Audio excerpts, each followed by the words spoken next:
റമളാൻ കഴിഞ്ഞാൽ നോമ്പ് പിടിക്കാൻ പറ്റിയ മാസമാണ് നാം നിലനിൽക്കുന്ന മുഹറം മാസം.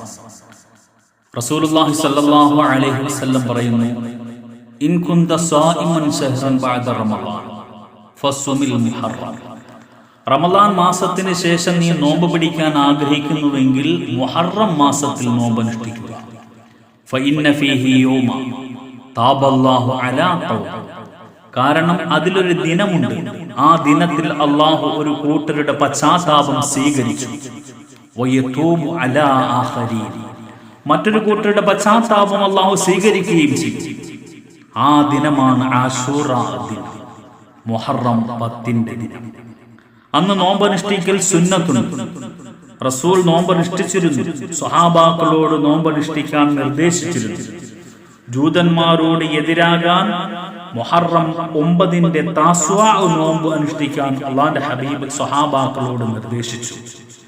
ഒരു വർഷം നോമ്പ് അനുഷ്ഠിച്ചതിന്റെ പ്രതിഫലമാണ് ആശൂറ നോമ്പിനുള്ളത്. ആശൂറ ദിനം കുടുംബത്തിൽ വിശാലത കാണിക്കൽ മറ്റു വർഷം ബറക്കത്തുണ്ടാകാൻ കാരണമാണ്. സ്വഹാബിയായ ജാബിർ റളിയല്ലാഹു അൻഹു പറയുന്നു, ഇത് എന്റെ ജീവിതത്തിലെ അനുഭവമാണ്. ഇബ്നു ഉയൈന റഹ്മത്തുള്ളാഹി അലൈഹി പറയുന്നു, 50-60 വർഷമായി ഇതെനിക്ക് ജീവിത അനുഭവമാണ്.